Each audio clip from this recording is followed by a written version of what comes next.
안녕하세요. 오늘도 사연살롱을 찾아주셔서 감사합니다.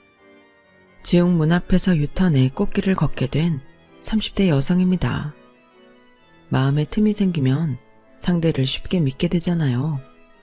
그래서 사기꾼들이 상처 입고 마음에 틈이 생긴 사람들을 주로 노린다고 하더군요. 3년 전 이맘때 저도 하마터면 그런 사기꾼 같은 놈에게 인생을 저당 잡힐 뻔했지 뭐예요. 다행히 지금은 새로운 사람을 만나 행복한 결혼 생활을 보내고 있지만 말이에요. 그런데 이제와 그리 유쾌하지도 않은 지난날을 꺼내는 이유는 얼마 전 대학 동기를 통해 들었던 한 남자의 근황 때문이에요. 그동안 결말이 나지 않은 소설을 읽은 것처럼 찜찜한 기분으로 살았는데 마침내 그 끝을 보게 되니 이쯤에서 그간의 일을 정리해보고 싶었거든요. 묵은 때를 벗겨내고 새로운 인생을 맞이하는 심정으로 말이죠.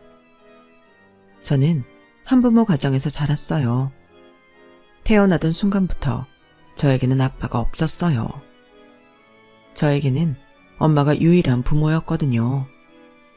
중학교에 들어가던 무렵 엄마는 제게 처음으로 아빠 얘기를 해주셨어요.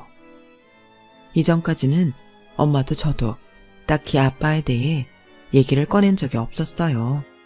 모르긴 해도 엄마는 제게 온전한 설명을 해주기 위해 때를 기다리셨을 거예요. 엄마 성격상 어린 딸에게 거짓말로 아빠의 존재를 미화해서 알리고 싶진 않았을 테니까요. 엄마가 아빠와 연애를 하던 시절 엄마는 당연히 아빠랑 결혼까지 이어질 줄 알았대요. 그래서 자신이 가진 모든 걸 아빠한테 쏟아부었다고 하더군요. 가난한 고학생이었던 아빠를 대학까지 보내준 사람은 저희 외할아버지셨어요. 아빠의 담임선생님이었던 외할아버지는 가난 때문에 기껏 합격한 서울대를 입학도 못해보고 포기하게 된 제자를 못 본 척할 수가 없으셨던 거죠. 외할아버지는 교통사고로 세상을 떠나시기 전까지 아빠의 등록금을 내주셨어요. 그리고 이후에는 당시 아빠랑 사귀고 있던 저희 엄마가 그 일을 떠맡게 되셨죠. 엄마는 아빠와 같은 학교 영문과를 다니셨는데 아빠 등록금을 벌기 위해 그 좋은 대학을 졸업도 못하고 그만두셔야 했어요. 그래도 그땐 후회는 없었어. 둘 중 한 사람만 학업을 이어갈 수 있다면 그건 나보다 네 아빠가 되는 게 맞다고 생각했으니까. 비록 네 아빠가 인간으로는 실격이지만 학문적으로는 누구보다 뛰어난 사람이었거든. 결국 엄마는 밤낮 없이 일해서 아빠를 대학원까지 보내 박사를 만들었고 10년 가까운 헌신 끝에 버림을 받았어요. 대학 교수가 꿈이었던 아빠는 자신의 등에 날개를 달아줄 부잣집 딸과 결혼을 해버렸거든요. 10여 년간 혼인신고도 없이 동거를 하고 살았던 탓에 엄마는 아빠의 결혼 앞에 속수무책이었어요. 엄마는 아빠의 결혼식 소식도 뒤늦게 아빠의 대학 동창을 통해 들었을 정도로 끝까지 아빠한테 기만당했던 거죠. 이후에 엄마가 아빠의 신혼집을 찾아갔지만 아빠는 끝내 문도 열어주지 않았어요. 그리고 며칠 뒤 아빠의 아내가 엄마를 찾아와 돈 봉투를 내밀었다더군요. 백화점 쇼핑백에 돈다발을 잔뜩 담아왔더라. 당시 돈으로 서울에 집 한 채 정도는 살 수 있는 돈이었어. 생각 같아선 그 돈을 집어 던지고 욕이라도 해주고 싶었는데 차마 그럴 수가 없었지. 그때 내 뱃속엔 네가 있었거든. 더럽고 치사하지만 그 돈을 보는 순간 딴 생각은 들지 않았어. 그저 이 돈이면 내 새끼 혼자서도 낳아 키울 수 있겠다. 그 생각뿐이었지. 그래서 받았어. 딸 앞에서 자신 인생에서 가장 치욕적이었던 순간을 담담하게 말하는 엄마를 보니 불쌍하다는 생각보다는 멋지다는 생각을 했어요. 그래서 저도 모르게 말했죠. 역시 멋져. 난 엄마가 그 돈 포기하고 지질이 궁상으로 골방에서 날 낳아 키웠다고 했으면 실망했을 거야. 당연히 받아야지. 누구 좋으라고 그 돈을 포기해? 잘했어, 엄마. 아빠한테 버려진 엄마와 저는 세상에 둘도 없는 가족이자 모녀, 그리고 친구처럼 살았어요. 비록 대학 중퇴학력이었지만 엄마는 자신의 영역에서 능력을 발휘하며 꽤 인정을 받고 살았어요. 라디오 방송작가 생활을 할 때도 그랬고 그 일을 그만둔 뒤 번역 일을 할 때도 그랬죠. 능력 있는 엄마 덕분에 저는 자라면서 단 한 번도 궁핍했던 적이 없었어요. 게다가 엄마의 훌륭한 유전자를 받고 태어난 덕분에 학원 셔틀을 돌지 않았음에도 어렵지 않게 명문대에 입학할 수 있었죠. 아빠의 부재는 제 인생의 털끝만큼도 영향을 끼치지 못했어요. 적어도 그 일이 있기 전까지는요. 대학 졸업을 앞두고 당시 사귀던 남자친구와 함께 영국으로 유학을 떠날 준비를 하던 저는 청천벽력 같은 소리를 듣게 되었어요. 엄마가 암에 걸린 거예요. 종양이 양쪽 난소에 있었고 이미 원격 전이까지 이루어진 상태로 난소암 4기라고 하더군요. 난소암 4기의 생존율이 정확히 어느 정도 되는지는 몰랐지만 어떤 암이든 4기면 생존율이 극히 낮다는 것쯤은 미루어 짐작할 수 있었어요. 그 와중에도 엄마는 제게 흔들리지 말고 제 인생을 살라고 하셨어요. 죽고 사는 건 하늘에 달린 일이야. 네가 영국으로 갈 수 있는 좋은 기회를 포기하고 내 옆을 지키고 있다고 해서 내 병이 낫는 게 아니란 소리야. 엄마는 엄마 인생을 살 테니까 넌 네 인생을 살아. 우리에게 주어진 최선은 그거야. 엄마, 그걸 왜 엄마가 결정해? 엄마가 엄마 결정대로 나를 낳고 살았던 것처럼 나도 내 결정대로 엄마 곁에 있을 거야. 엄마는 그때 나 지우지 않고 낳았던 거 후회해? 아니잖아. 나도 마찬가지야. 그깟 영국 대학 안 가도 그만이야. 내 인생에서 소중한 건 학벌도 뭐도 아니고 엄마랑 조금 더 시간을 보내는 거라고. 그러니까 이번엔 엄마가 져줘. 지금 엄마가 해야 하는 건 날 밀어내는 게 아니라 어떻게든 버텨서 살아내는 거라고. 그렇게 저는 영국행을 포기했어요. 그 소식을 들은 남자친구가 병원까지 찾아왔더라고요. 가람아, 너 정말 영국 안 갈 거야? 그 대학 들어가려고 그렇게 노력을 해놓고 이렇게 쉽게 포기할 거냐고. 어머님 소식은 안타까워. 하지만 그래도 너는 네 인생 살아야 하잖아. 지금 당장은 내가 이런 말하는 거 야속할지 모르겠지만 널 위해서 난 이런 말을 할 수밖에 없어. 가람아, 우리 예정대로 영국 가자. 내가 이렇게 부탁할게. 미안하지만 난 그럴 수 없어. 나한테는 내 커리어보다 엄마가 소중하니까. 그리고 나 오빠 말 야속하게 생각 안 해. 오히려 고마워. 오빠는 내 자신보다 더 내 미래에 대해 신경 써주는 사람이잖아. 그런데 왜 야속하겠어? 그러니까 오빠 그 마음은 잘 받을게. 함께 유학 준비를 했던 시간들을 뒤로 한 채 저는 남자친구를 떠나보냈어요. 살아간에 누구도 입 밖으로 꺼내진 않았지만 내심 이별도 짐작하고 있었죠. 그렇게 저는 취업도 미뤄둔 채 본격적으로 엄마 간병을 시작했어요. 막연한 희망만 품은 채 기나긴 투병 생활이 이어졌어요. 정해진 기간도 없이 눈을 뜨면 시작돼서 눈을 감으면 끝나는 병원 생활은 엄마도 저도 지치게 만들었어요. 5년이라는 시간이 흐르는 동안 엄마는 자궁절제술을 비롯해 장기절제술까지 몇 차례의 수술을 받아야 했어요. 그와는 별도로 항암치료도 이어졌고요. 잘 웃고 농담도 잘하던 엄마는 긴 투병 생활로 심신이 많이 지친 상태라 말수도 많이 줄고 얼굴에서 웃음도 사라진 지 오래였죠. 저 역시 김병의 효자 없다고 순간순간 무너져 내렸어요. 엎친 데 덮친 격으로 8년 가까이 고정 수입 없이 수술비와 병원비, 그 외의 비용들은 감당하다 보니 살던 집도 옮기게 되었고 은행 대출이자 압박에 시달리게 된 거예요. 간병을 하는 틈틈이 번역 아르바이트도 하곤 했지만 그 돈으로는 턱도 없이 부족했어요. 이러다가는 엄마 치료도 중단하게 될 판이었죠. 그때 엄마의 절친이자 제가 평소 이모라고 부르는 정미 이모가 그러시더라고요. 가람아, 내가 곰곰이 생각해 봤는데 아무래도 이것밖에는 방법이 없을 것 같아. 네 엄마가 알면 날 죽이려 들겠지만 어쩌겠니? 난 내 친구랑 친구 딸 살리는 게 더 급하니 말이야. 말머리만 꺼내놓고 쉽게 말을 잇지 못하던 정미 이모는 한숨을 푹 쉬고는 말을 이어갔어요. 너, 네 아빠에 대해 들은 적 있지? 그 인간 서울에 있다더라. 대학 동기들 통해 들어보니 땡땡 대학 인문학부 학부장으로 있다고. 지 딸 결혼 앞두고 대학 동기들한테 청첩장 뿌려댔던 모양이야. 개놈의 새끼. 누군 지 때문에 평생 고생만 하다가 병까지 걸려 저고생을 하는데 벌을 받아도 시원찮을 놈이 멀쩡히 대학 교수로 살아? 귀신들은 뭐 하나 몰라. 저런 놈 안 잡아가고. 암튼 처가덕의 재산도 꽤 되고 자기 지위도 있으니 제 주머니에도 돈은 꽤 있을 거야. 너한테 이런 짐 떠맡겨서 미안하지만 네가 그 인간 찾아가서 얘기 좀 해봐. 당장 병원비도 못 낼 상황인데 창피한 게 대수겠니? 혼자 못 가겠으면 이모가 같이 가줄게. 사실 저도 아빠를 찾아가 부탁을 해볼까 하는 생각을 안 했던 건 아니었어요.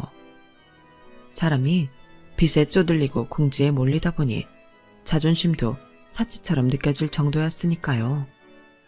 하지만 당장 어디 사는지도 모르는 아빠를 찾아갈 엄두가 나지 않았어요. 아빠는 내 존재조차 알지 못할 테니까요. 그런데 이모가 이렇게 나서서 등을 밀어주니까 눈 딱 감고 찾아가 보자는 생각이 들었어요. 그래서 난생 처음으로 아빠를 만나서 땡땡대학 교수실로 갔어요. 처음 보는 아빠의 얼굴은 이상하게도 낯설지 않았어요. 아마도 내 얼굴에 아빠의 흔적이 많이 남아있기 때문일 테죠. 30년 가까이 생차조차 몰랐던 딸이 나타나자 아빠는 무척 당황하더라고요. 처음엔 부정도 하더니 제 얼굴을 찬찬히 훑어보시고는 체념한 듯 한숨을 쉬셨어요. 사실 그때까지만 해도 아빠 앞에서 돈 얘기를 꺼내는 게 망설여졌어요. 그래서 애꿎은 찻잔만 만지작거리고 있었는데 아빠가 먼저 돈 얘기를 꺼내더라고요. 그래서 날 찾아온 이유가 돈이니? 그거 외에 네가 날 찾아올 이유가 없잖니. 참, 어째 네 엄마가 그동안 연락 한 번 없이 조용히 산다 했더니 내 와이프가 준 돈 다 털어먹고 나니까 돈줄 생각난 모양이구나. 그래, 네 엄마가 널 여기 보내면서 얼마 받아오라고 그러디? 1억, 2억. 그런데 말이다, 나한테서 돈을 뜯어가려면 적어도 날 위협할 만한 카드 한 장은 있어야 하는 거 아니니? 설마 네 존재 자체로 나한테 위협이 된다고 생각하는 건 아니지? 이미 내 아내는 결혼 전에 내가 네 엄마랑 동거했던 걸 알고 있어. 모르긴 해도 네 존재도 일찌감치 파악하고 있었을 거다. 그러니 네 존재만으로는 내 인생에 위협이 안 돼. 안 됐구나. 용기 내서 찾아왔을 텐데 빈손으로 돌아가게 돼서. 그래도 내 핏줄이라니 용돈 정도는 보내주마. 계좌번호 적어놓고 가라. 잠시나마 아빠라는 사람을 만나 감상에 빠져있던 저는 그 말에 정신이 확 들었어요. 정미 이모 말대로 내 앞에 이 남자는 개새끼가 분명하더라고요. 수십 년 만에 찾아온 자기 딸을 적선하러 온 거지 보듯 하는 사람이 무슨 아빠겠어요. 그래서 받은 대로 받아쳐주었죠. 따님 결혼한다는 소식 들었어요. 청첩장을 많이도 뿌리셨더라고요. 저한테도 한 장 있는데 시간 내서 찾아가려고요. 가서 배다른 자매 얼굴도 보고 제부 얼굴도 확인하고 사돈댁 어른들과도 인사 나눌까 생각 중이에요. 저 아빠 딸이니까 그럴 자격 있잖아요. 그쪽에서 절 두고 누구냐고 물으시면 뭐 거짓말할 생각은 없어요. 아빠한테 저는 위협도 안 되는 카드일 뿐이니까요. 그쵸? 순간 방금 전까지 여유로운 표정이었던 아빠의 얼굴이 사납게 구겨졌어요. 그리고는 그날 저녁 제 계좌로 억 단위 돈이 들어왔더라고요. 계좌에 찍힌 숫자를 보는데 그때 처음 아빠한테 고맙다는 생각을 했어요. 돈을 줘서가 아니라 이로써 내 인생에 아빠는 없다는 걸 확인하는 계기가 되었으니까요. 2억짜리 아빠는 그렇게 제 인생에서 영영 아웃이 됐어요. 엄마를 간병하는 동안 오래전 이별을 했던 남자친구와는 종종 전화통화도 하고 가끔 만나 밥도 먹곤 했어요. 헤어졌다고는 해도 싫어져서 끝낸 사이가 아니었기에 친구처럼 지낼 수 있었고 더군다나 저를 위해 번역 일감도 구해다 주는 통에 관계가 이어질 수밖에 없었거든요. 그날도 일감 때문에 저를 찾아온 남자친구한테 아빠를 만난 일과 거액의 돈을 받은 사실을 털어놓았어요. 이상하지? 이제 영영 내 인생에서 아빠가 사라진 건데 하나도 아쉽지가 않아. 처음부터 나한테는 아빠가 없었기 때문에 그런가? 슬프지도 않네. 아니지. 그래도 아빠라는 사람 덕분에 2억이나 생겼으니 오히려 잘된 일인가? 허탈한 마음에 씁쓸하게 웃는데 남자친구가 제 손을 잡아주었어요. 아무 말 없이 제 손을 꼭 잡아주는 남자친구를 보는데 나도 모르게 눈물이 나더라고요. 내가 아빠한테 원했던 건 어쩌면 돈이 아니라 이런 위로가 아니었을까 하는 생각이 들었거든요. 엄마는 왜 이런 남자를 만나지 못하고 그런 남자를 만나 배신까지 당했을까 생각하니 안 됐다는 생각이 들었어요.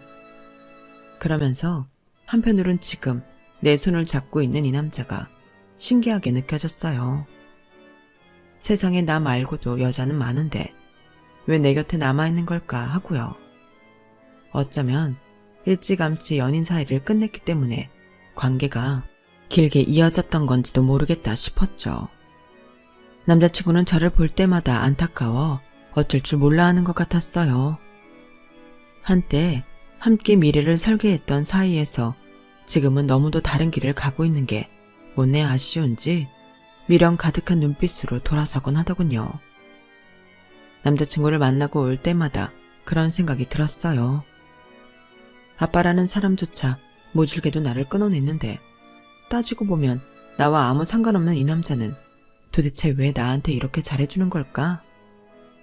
남자친구에 대한 고마움은 시간이 지날수록 깊어졌고 그럴수록 그 사람한테 심적으로 기대게 되었어요. 8년간의 투병 생활에도 불구하고 엄마가 결국 세상을 떠나셨을 땐 남자친구가 제 유일한 버팀목이 되어주었죠. 남자친구는 장례식 내내 제 곁을 지켜주었어요. 경황이 없는 저를 대신해 손님도 맞아주고 장례 일정도 꼼꼼히 챙겨주었죠. 그렇게 장례를 치르고 한동안 집안에 틀어박혀 시체처럼 지내는 저를 일으켜준 것도 남자친구였어요. 자기 일도 바쁠 텐데 매일같이 찾아와 밥을 먹이고 주말에는 아예 우리 집에서 지내며 청소도 해주고 저를 끌고 근처 공원으로 산책도 나가주었어요. 엄마를 떠나보내고 살아갈 의미를 잃었던 저는 그런 남자친구의 헌신 덕분에 다시 자리를 털고 일어날 수 있었죠. 엄마 49제가 지난 어느 날 남자친구가 집으로 찾아왔더라고요. 평소에도 자주 찾아오곤 해서 남자친구의 방문이 별다른 건 없었지만 그날은 유독 할 말이 있는 사람처럼 우물쭈물 하더라고요. 그러더니 작은 상자 하나를 내밀며 그러는 거예요. 가람아, 우리 결혼하자. 어머님 보내드린 지 얼마 안 된 상황에 청혼을 하는 게 좀 그렇지만 나 너 혼자 외롭게 둘 수 없어. 우리 만난 지 10년이야. 그동안 나한테는 너밖에 없었어. 지금도 그렇고 앞으로도 그럴 거야. 다른 건 몰라도 난 너희 아빠가 그랬던 것처럼 널 외롭게 하지는 않을게. 그러니까 나랑 결혼해줘. 엄마 간병을 하며 살아온 8년 동안 내 인생에 결혼은 없었어요. 남들처럼 평범하게 가정을 이루고 사는 건 내게 허락되지 않은 일종의 사치처럼 느껴졌으니까요. 그런데 그 긴 시간 동안 내 곁을 맴돌면서 나를 지탱해준 이 남자가 청혼을 하니까 이제야 나도 평범하게 살 수 있을 것 같다는 희망이 생기더라고요. 한편으로는 내가 너무 모자란 사람인 것 같아 이 사람 손을 잡아도 될까 걱정이 됐지만 그보다는 행복해지고 싶다는 욕망이 더 강해서 덥석 손을 잡아버렸어요. 제 결혼 소식을 들은 정미 이모는 눈물까지 글썽이며 좋아하시더라고요. 엄마 떠나보내고 혹여 제가 잘못된 생각이라도 하면 어쩌나 걱정했는데 이렇게 든든한 사람이 곁에 있다니 이제 안심이 된다며 엄마 대신 혼수 준비로 도와주시고 결혼식 날 혼주 자리에도 앉아주시겠다고 했어요. 마치 엄마가 떠나면서 딸한테 선물을 주고 가신 것 같으시면서요. 그때까지만 해도 저도 그런 줄 알았어요. 순식간에 변해버린 제 인생이 너무도 비현실적으로 느껴졌으니까요. 본격적으로 결혼 준비를 하기에 앞서 남자친구와 함께 예비시댁에 찾아갔어요.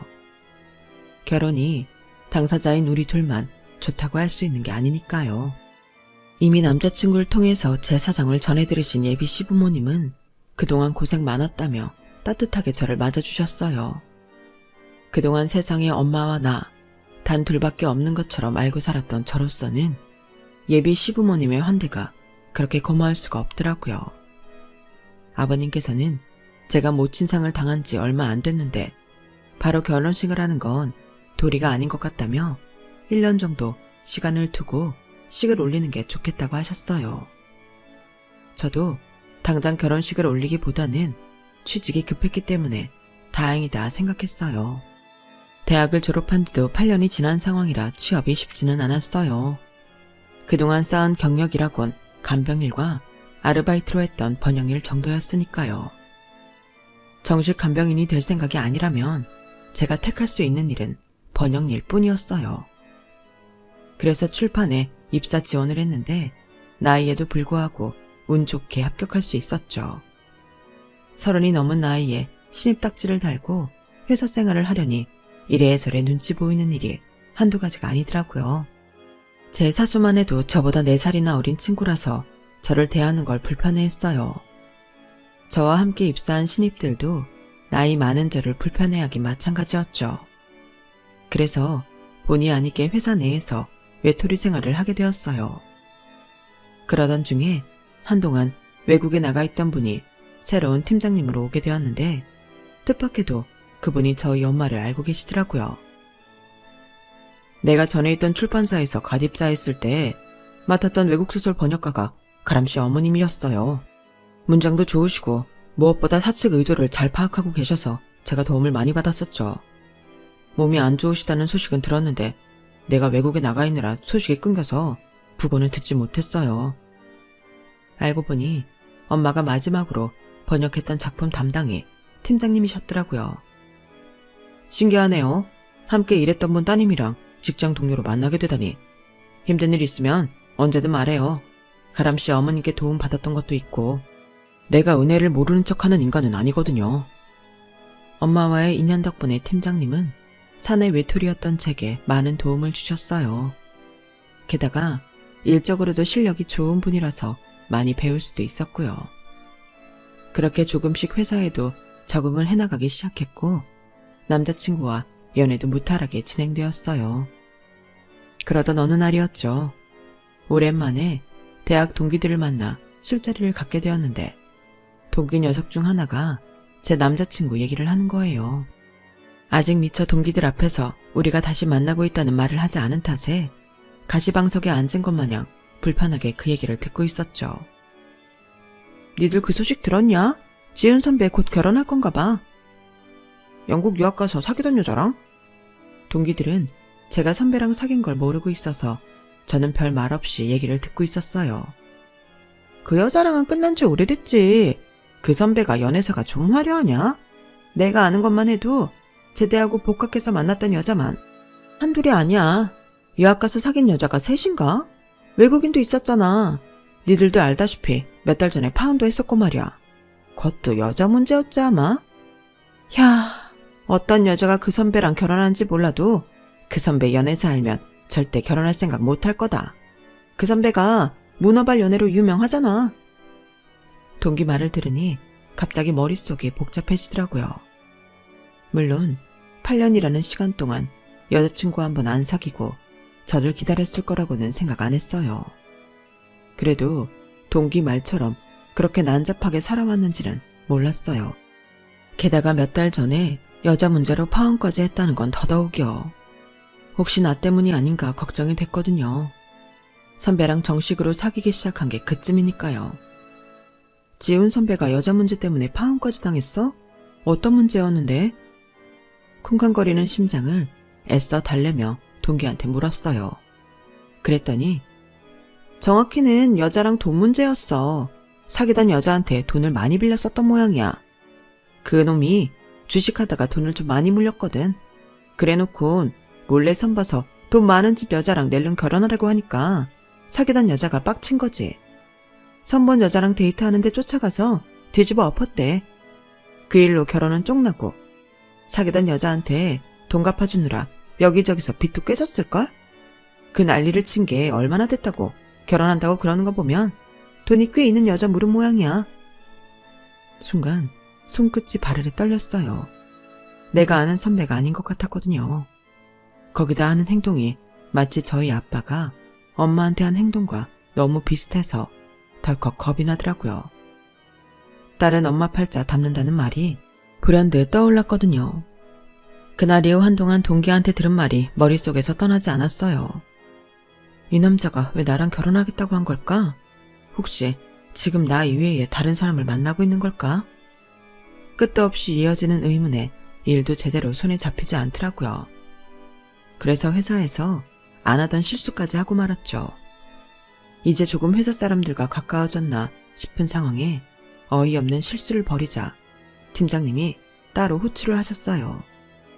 무슨 일 있냐고 묻는데 아무 말도 할 수 없었어요. 뒤늦게 입사해서 나이도 많은 주제에 회사의 사적인 일까지 끌어들인 걸 알면 얼마나 한심해할까 걱정이 됐거든요. 그랬더니 끝나고 술이나 한잔 하자고 그러는 거예요. 안 그래도 맨정신으로 버티긴 힘든 상황이라 그러기로 했어요.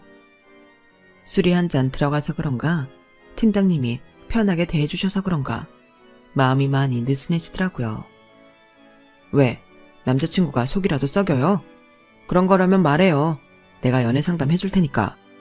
직장 상사한테 연애 상담을 하라고요? 그래놓고 다음날 사표 쓰라고 하는 거 아니죠? 거참, 가람씨 눈에는 내가 그렇게 옹졸한 사람으로 보였어요. 직장 상사를 떠나 인생 선배다 생각하고 털어놔요. 술자리에서 한 얘긴 술자리에서 끝낼 테니까. 그 말을 100% 믿었던 건 아니지만 어디다 속편히 물어볼 것도 없어서 철판을 깔고 고민을 얘기했어요. 그랬더니 진짜 사귀는 사람이 있었네. 순간 꽤나 상심한 듯한 표정을 짓더니 그러더라고요. 결혼까지 할 생각이라면 소개리만 하지 말고 정면으로 부딪혀요. 찜찜한 마음으로 어떻게 결혼을 합니까? 마치 자기가 상처받은 당사자인 것처럼 말하고는 술잔에 담긴 백주를 입에 털어 넣었어요. 하긴 백날 앉아서 고민만 해봐야 무슨 소용이겠어요. 기든 아니든 확실히 하는 게 낫죠. 그래서 남자친구를 만나 제대로 물어보려고 다음날 퇴근길에 남자친구 회사로 갔어요. 저희 회사 퇴근 시간이 1시간 빨라서 다행히 일찍 도착할 수 있었어요. 약속을 잡고 온 게 아니라서 조금만 늦었다간 길이 엇갈리기 십상이니까요. 회사 로비에 앉아 엘리베이터가 열리기를 기다리고 있었는데 마침 남자친구가 엘리베이터에서 내리더라고요. 누군가와 통화를 하고 있는 것 같아서 조용히 뒤를 따라갔죠. 그런데 얌마 걱정하지 말라니까. 네 돈 금방 갚을 수 있어. 가람이 수중에 적어도 1억 이상은 가지고 있다니까.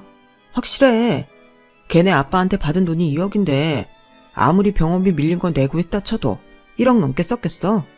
그간 보험 드는 셈 치고 옆에 두고 있었는데 걔가 이렇게 도움이 될 줄 누가 알았겠냐. 이래서 연애는 문어발식으로 해야 한다는 거다. 여러 끼고 있다 보면 그중 하나는 걸려들잖냐.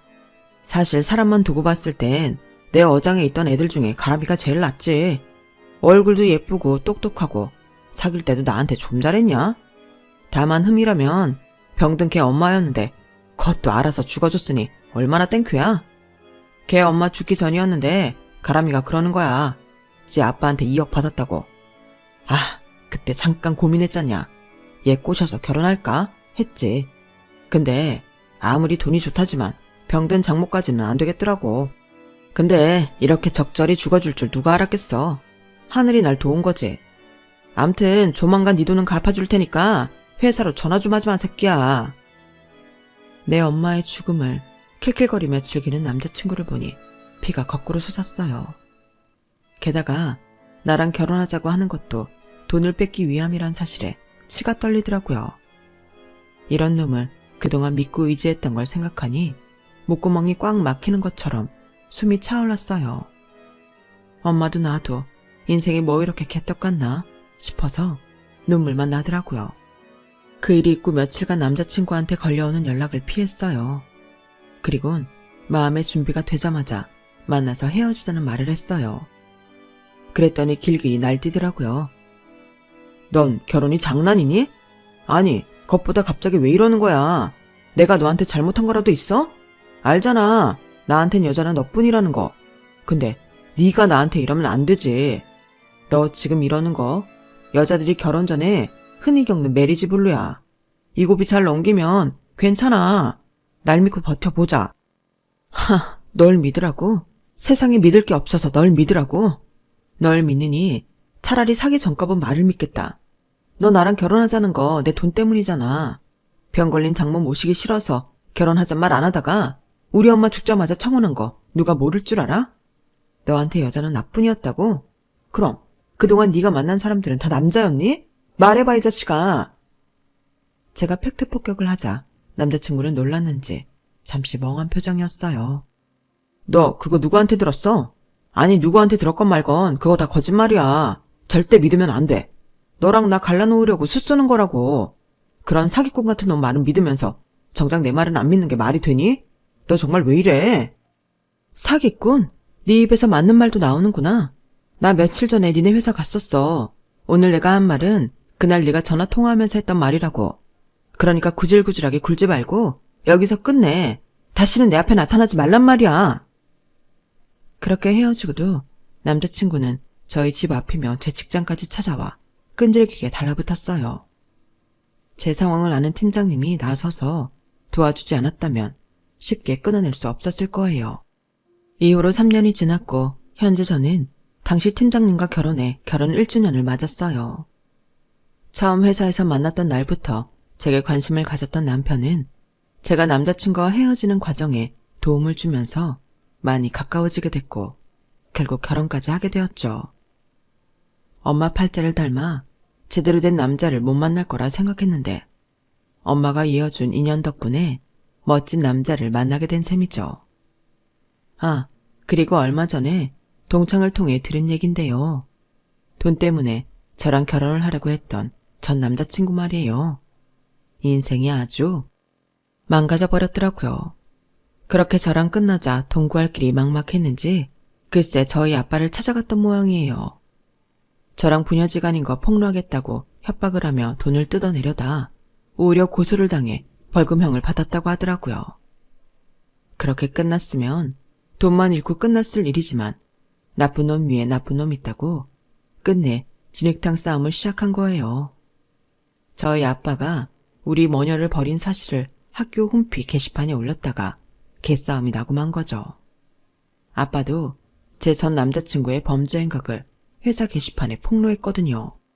그 일로 아빠는 대학에서 쫓겨나다시피 그만두게 됐고 전 남자친구 역시 회사도 잘렸거든요. 엄마와 내 인생에 똥물을 튀기던 두 남자는 그렇게 서로 물고 뜯다가 피투성이가 됐다고 하니 웃음밖에 안 나더라고요. 이래서 죄짓고는 못 사는 건가 봐요. 하늘이 알아서 죗값을 치르게 해주니 말입니다. 엄마가 더 생각나는 하루네요. 열심히 잘 살아야죠. 지금까지 제 사연을 들어주셔서 감사합니다. 항상 행복하세요.